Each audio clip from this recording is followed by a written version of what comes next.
que non, il y a une plainte où ils ont le Sambosu. Et ça m'a mouillé le quota. Je demande l'information. Par contre, il y a certains députés où il y a FCC. Bah, côté qui a une secrétaire, il y a quelques membres ensemble. Où déjà, ça va même content. Tant que le gouvernement, sauf imprévu, lobby dimanche à 12h, il faut que le gouvernement, Wana et Bima, oh, Tchaki. Nathan Wanini, non, arrêtons ces histoires-là. Papa Tika Banabateka Maïna Bangou. La meilleure des solutions, c'est que Bokanga Baizino Saba chasse Wana. Botka ko embrouiller population. Bato zo kanga Maïwa ba laisser ba famille na bana à partir de Maïwa. Je suis pas contre ba mesure na yo, mais je suis contre l'initiative yo kanga bana wana. J'ai dit bien quelle mauvaise foi. 24 mois après. Saut des moutons. Tamoussala. C'est regrettable. C'est regrettable. Je dis bien, c'est regrettable. Nazo beta bien saut des moutons. Oh yo ya liboso ya RTNC. C'est l'avenir 24 novembre. Il y a kala autre benga avenir révolution. Misala est là. Bonjour et bonsoir à tout le monde. Cela dépend de l'heure au Bozu Bakumala Rolanda Bisso. Bon week-end à Binu surtout à Rosali Bako Rolanda Bisso. Ah wapi na Basanga Congo Télévision émission pièce contre pièce. Oyo to panzara bongo zaling teke. Oyo to bengi ba actualité politique. Oyo zali ko reni na kati ya mboka na biso wapi République démocratique di Congo. Yango encore une fois na repesa bino mbote. To solo nini awa. To solo la sujet oyo to yoki awa déjà sur l'armée congolaise. Pour mon acquis délégation, il y a des généraux, il fallait quitter Katanga Baya na Kinshasa. Torobeta Masolo, il y a saut des moutons, encore saut des moutons. Oh, il y a les Bosso, il y a RTNC, rien ne va. 24 mois après, na Obeta Masolo, il y a voyage à chef de l'État. Oh, qui est bon, on a États-Unis d'Amérique. Et na Obeta Masolo, il y a Eric Nindu, Oazali.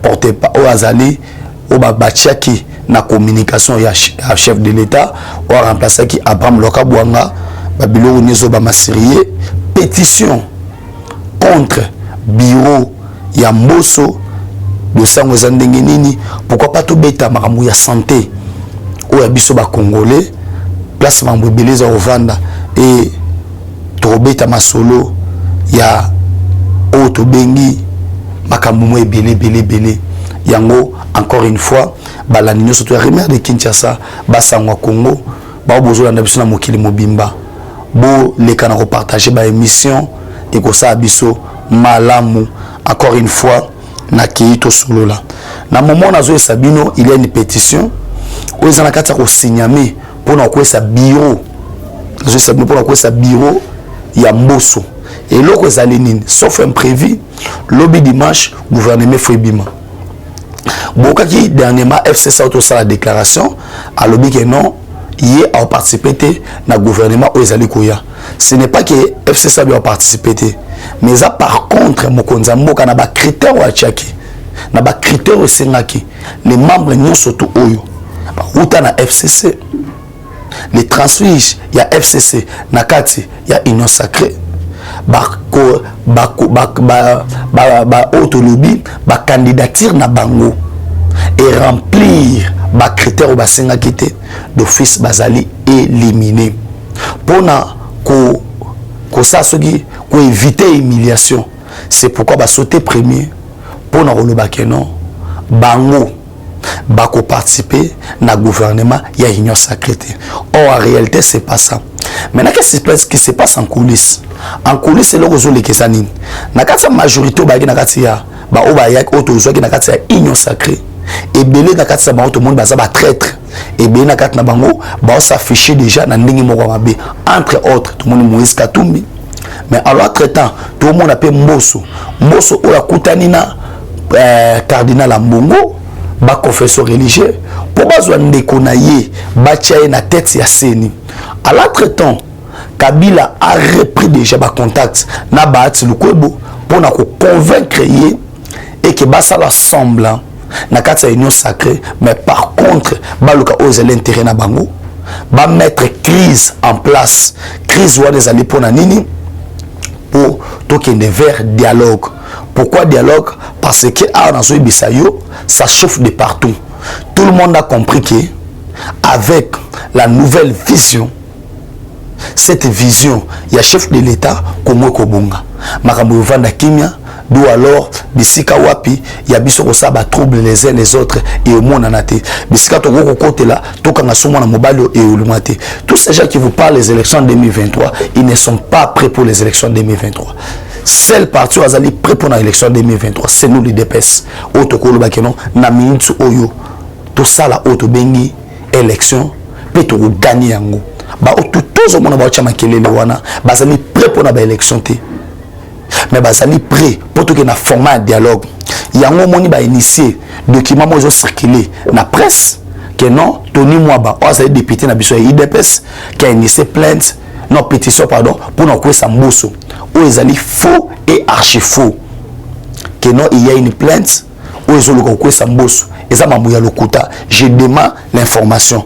Par contre il y a certains députés où il y a FCC bah côté qui n'a union sacrée n'a quelques membres ensemble où déjà pour ça bah main content tant le gouvernement sauf imprévu lobby dimanche à 12h faut gouvernement wana et bima comme ces gens-là, ils seront main contents. Il faut que ça là, et le komobu. Et le qu'on a ça là, ils allaient enfin que et le ba oluka ya crise. Toujours que nabino awa, bon mona ke mamutolo baga, c'est pas des mensonges. Awa na webi sabino que non. Plein zaka moko. To kende na dialogue. Dialogue où ko marcher parce que on a assez évolué. Tu évoluer ma casse. Si tu évolues ma casse, na processus oyo, il y a démocratisation à Moka, il y a état de droit, il y a social à peuple congolais, il y a bien-être à peuple congolais, et on va plus retourner en arrière. Messieurs, faites tout ce que vous allez faire. Bon ça là ba pétition beaucoup sa mbosso, bon ça là beaucoup sa bureau. Tout ça pour ça nini et retarder makambu. L'élan il y a Congo Kobunga et c'est évolué. Tout le monde a compris par tout le monde le premier ministre Baotina Mukanda il faut démissionner Bouenabou.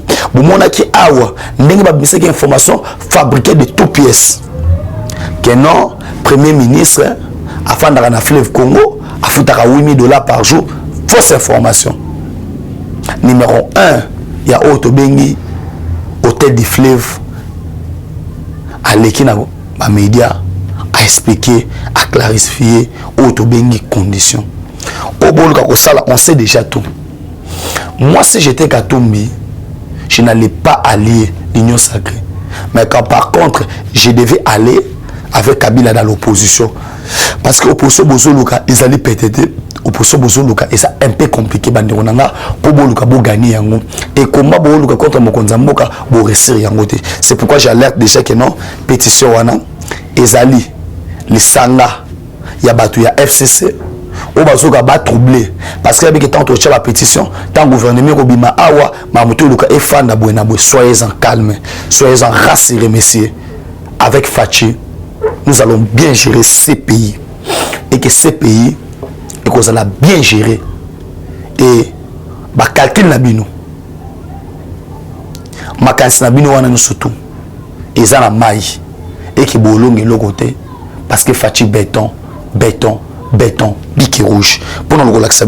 Voilà un peu situation moko où ils allaient en place dans Maramboana. Na que peut s'emboter dans des gonangai vraiment na continuer information bande ko est na continuer information pour na ko baké ba calcul nous surtout ba basala eza yangote bande ko nangai na éviter ceux qui ngobila gentini ngobila a vivaka na planète nini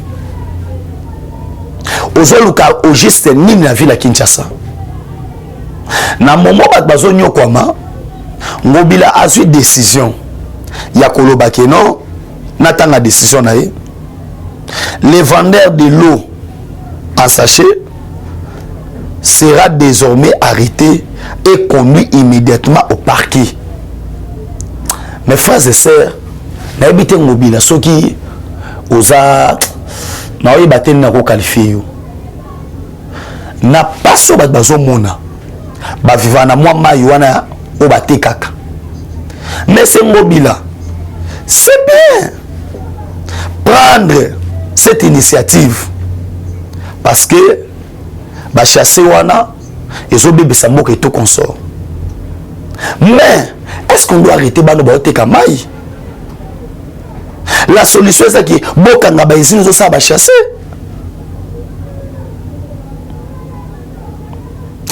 Kinshasa bopeto opération au échec na échec. Kinshasa très sale. To banda baction yako qui ta descente. Tant to bando qui ta poto chaba banderole sur identification en recensement. On va les faire. On va les faire. Ville très sale. Pour na yo opération liboso zo monaki. O kanga bato ba oteka mai. Mais bato ba oteka mai bana problème te. Nanya sa la ba ba chasser. Ba indien pakistani ba sa ba chasser na ville ya Kinshasa na ba nigérien. Bazo tekela ba congolais. Yo lo kanga ba izini wana. Ozo kende koluka ko kanga bano ba oteka mai. Po bat ba finga sumo konzamboka ke fachi beto ye wana. Et puis bolo ba ke non so ba kangi mutu botinde direct na parquet. Mais c'est Ngobila.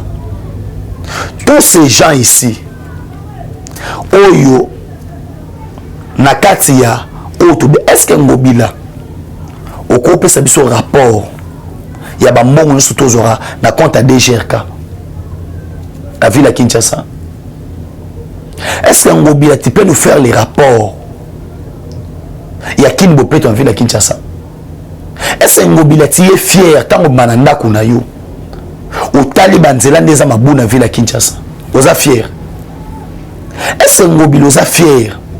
Il y a qu'au gérer capital au très sale au Kamati moi ba matiti au boaki moi wana pelouse wana matiti au Tchétché na boulevard moi ba minda au Tchaki na tango nini ndo ba ke non arrêtons ces histoires là papa tika bana bateka mai na bango. La meilleure des solutions zali ke bokanga ba izino sa ba chasser wana botika ko embrouiller population bateau zokanga mai wana ba laisser ba famille na bana à partir de mai wana. Je suis pas contre ba mesure na yo mais je suis contre l'initiative ya okanga bana wana sur le mot na parquet dans bateau ba yiba mbongo DGRK kini na sana contrôle na DGRK mbo bateau ba somba vignette mbo bateau ba futa ba marché na bazando. Combien de bourgmestres sont kangi déjà na moyibo ba bourgmestres bana combien? Arrêtons ces histoires-là, on ne veut pas ma problème où ça na makolo. Le peuple congolais n'a pas besoin de s'enflammer sur peneni. Tika bana bateka mai yo kanga izine où ça va chasser. Tant bato o bateka mai ba ça va chasser te, ba teka mai wana te. C'est simple comme bonjour. Ne cherchons pas des histoires où ils ont na makolo. Na kotimba moko na dossier il y a Eric Nindo Oazali numéro 1 ba checker na communication ya mokonza mboka. Na moni groupe ya bato moboy soit disant ba parlementaire debout ba sali ba vidéo moboy et ça cause amuté ma bipe aux andoki na yebi qui est derrière vous. Mais moi je pense que les choix mokonza mboka ngana na Benjamin na ko contester ngote bazunde ko na biso Eric ba tie na communication mokonza mboka par rapport à expérience au azanon et to yebi que non mutu soit comme dans la place wana. C'est naturel et normal. Il faut le bateau oya yebi et puis bateau mususu bakoya. Et jusque là, monsieur Eric, nanu kuto salata auto bengi équipe na yeto ba travailler na communication. Ba o ba sala wana zaka bateau bazana na tango aloka bwang. Quelqu'un qui a été nommé à peine. Yo banda ko ba yena ba Camerounais ndingini. Sko lelo oyo na présidence na biso. Ceux qui caméramen à sa caméra ko sa musate pour yo bana ko chama kelele. Eric Nindo biso ba parlementaire debout toza d'accord na yo toi d'accord na monsieur Eric parce que yo ne mokonza mboka poni pour sala musala wana bien et na osenga na yo o coopérer na biso to travailler ensemble pour te créer visibilité ya l'action chef de l'État. Ni l'autre en a besoin. Et l'autre en a besoin, ça a été Mboka Congo et Kende Liboso. On n'a pas besoin de fertilité, on a ôté, non. Même Jésus-Christ de Nazareth, à ce qui n'a Jean, Jacques Bandékonaï, Judas Iscariote, nous connaît. Otika ba babilo mo ezangatina wana ya ko luka ko bébé c'est la moto image. Ce gars travaille ma bé, on va dire qu'il a travaillé ma bé. Mais pour l'instant, Moussa Nazé impeccable. Très bien Moussa les Zama Kitoko. Continuez qu'à bon on est là on a mes Eric, tous aller ensemble, tous travailler et le mot pas de problème, pas de soucis. Pour nous le reste non Eric, choix Mokonzi. On est ensemble, on est d'accord. Na kotimba moko na dossier Otolobé, il y a saut de mouton. Papa, Moussala saut de mouton, la logique, ce que vous mettez c'est 6 mois. Mon konzamboka le qui a payé son bongo pour na 2 sauts de mouton restants. Il y a Bitabe, na OL Bosso, il y a RTNC. Mes frères et sœurs, numéro dans ma téléphone les années, plus de 143 9 70 40 89 57, plus de 143 9 70 40 89 57. Au comment a que bande qu'on a biso oyo 24 mois après, na après passage à Mokonzambo kanambo ngopé si bango saut de mouton, il y a les bosso RTNC, basalika parti moko. Parti à Moussou Bachao Magatamte. Nazo tourna, est-ce que dans Mboko les gens sont sérieux? Est-ce que dans Mboka Oyo, toi na bateau baro sunga Mokonzamboka? Est-ce que le chef de l'État des fois qui t'a on a banarousa Moussa saut de mouton? Comment vous avez bandoki boy? Comment vous êtes des sorciers na point Oyo? Quelque chose qui a été financé, qui est venu encore refinancer en gros sous ce que le moment en français. Mais si c'est quoi? On a une vidéo sur une vidéo. Et l'autre côté, je dis bien, et l'autre côté, et vous êtes fiers. Vous êtes fiers. Moi, je pense que mon Konzamboka, il faut tout seul finir la récréation. Na place Ngobilazo Lukake, bana mai ba qui ne parqué pour qui ne prison. Mutotina muna parqué pour ateka mai. Azo bébé sans environnement. Mais ben ne Pakistano ba ça ba chasser wana. Batotina prison bangoyo. Batotina prison bangoyo. Quelle mauvaise foi. J'ai dit bien quelle mauvaise foi. 24 mois après, saut de mouton. Tamoussala. C'est regrettable. C'est regrettable. Je dis bien, c'est regrettable. Nazo beta bien saut de mouton. Oyo ya liboso ya RTNC. C'est l'avenir 24 novembre. Il y a kala auto comme benga avenir révolution. Mais ça là est lali. Mais quelque chose qui a été financé dans mon l'État. IGF. Salamoussa Anayo. Inspecteur Gilles Lingeti, tout comme ça qui est tout le monde a mobilisé comme Nicolas. Willy Bakonga ne peut pas être un homme libre aussi longtemps on a condamné les autres 20 ans. Jacques Aboula, Akouma Abou, Pembete na IGF. On n'est pas d'accord. C'est pélité. So mutaza moyiba za moyibi. Parquet, instance judiciaire. Pour ça, Moussa Nabino. Ça, Moussa Nabino. Bossa pena Moussa Nabino. C'est ce qu'on a besoin. Nakemba moko, na niveau ya Otobengi diplomatie. O Mokonzamboka zo sala. Mais non seulement Mokonzamboka, mais to beta pe masolo na armée pour to chiter wana. Bon, comprendre que la diplomatie, vous allez comprendre que l'armée congolaise a quoi s'affronter dans l'armée moussouté pour une simple raison, au Yotobengi, infiltration. L'armée a été infiltrée, bana makasa obuna ba payer mon soutien.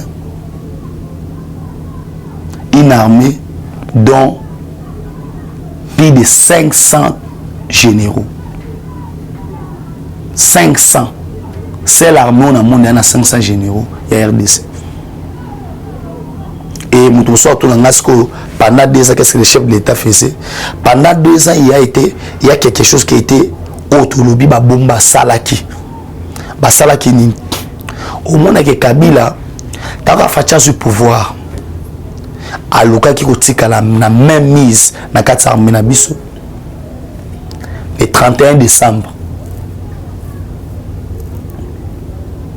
Autant Mokonza Mboka du pouvoir.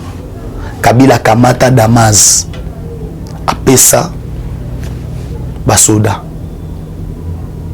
Obamura tous ces amis ba calcul mobo écono armée Kabwana tokoma na ba généraux pro Fachi na ba généraux pro Kabila.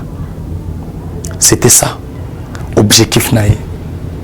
Maintenant comme ça n'a pas marché, ça n'a pas marché comment? Mokonza Mboka tangoye l'armée est politique. Il a commencé à solo na basoda. Akena kankokula cheli bango mai. Akena na nini? Na kancha cha mai. Atongi ba école, abongisi ba hôpital basoda, abongisi boye. Ba militaire ba se rendre compte ba non. Toko ça mabete parce que Fachi c'est notre frère et Fachi c'est notre sang.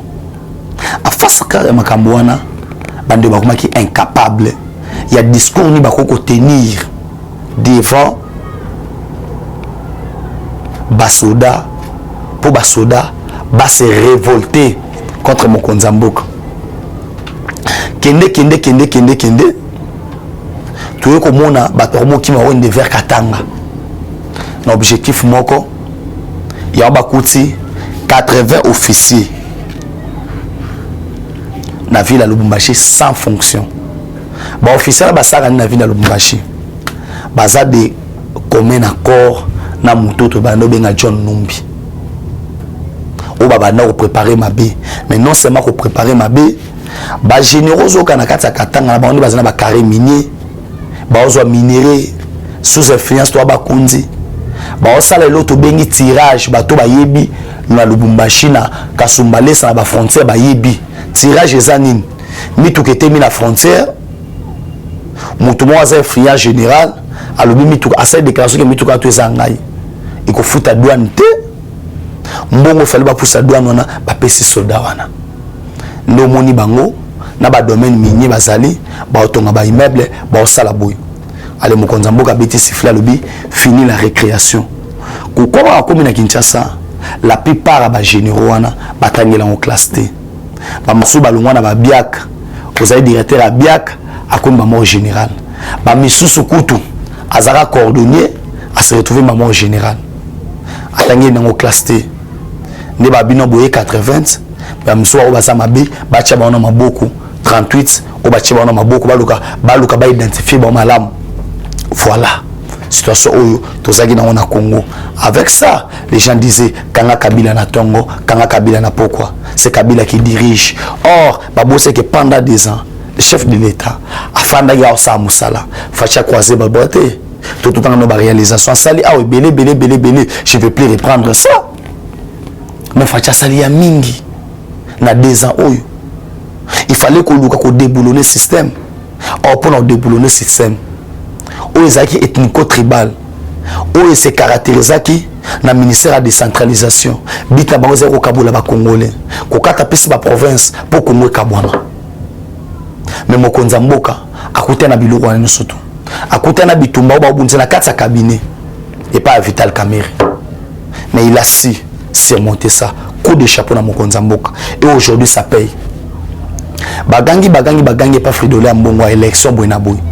Mike Hammer à côté na bango soto alobi nous aussi les États-Unis nous soutenons les élections en 2023 mais une seule condition les Congolais doivent être identifiés et recensés wana bolobi angote bolobi ka o Mike Hammer alobi élection en 2023 mais bo sani les recensement na identification bo mata bo kita mule beta moyebima nikolo yinda papa toke na recensement na sima na identification ya population campagne ezara moko je veux le recensement je veux l'identification après les élections il y a la dernière position mais d'abord pour recenser biso pour identifier biso fachi biso ba congolais toi na posa za l'identifier pesa biso carte d'identité tous en ango et au sabiso malamu ni l'autre au senga na mokonza mboka yangwana mais à part ça administration Biden a bengisi na mokili mobimba bato ebele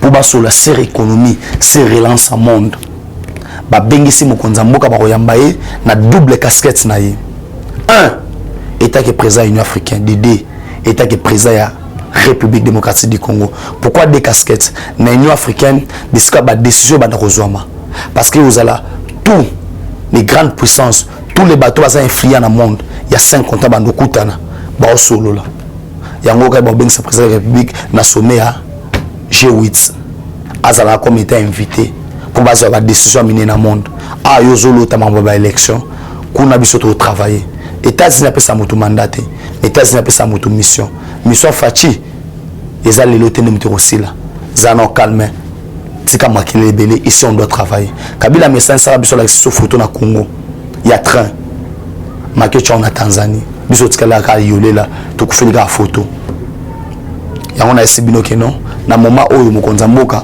akuta na bongo na John Biden ba bête économie ba bête politique pourquoi économie ba liba ça la États-Unis alinga ça na RDC poumon l'économie en Afrique centrale mobimba en Afrique mobimba et RDC comme une grande puissance yango bomonaki coopération militaire et bandaki kala mingité bomona ba char de combat bomona blo surtout oyo to aussi dotation des États-Unis d'Amérique pour vous dire que fatitsa que les États-Unis wana et belé ba rolela et belé ba rosutuka na komi na suka émission mkonalo na pesi merci na José.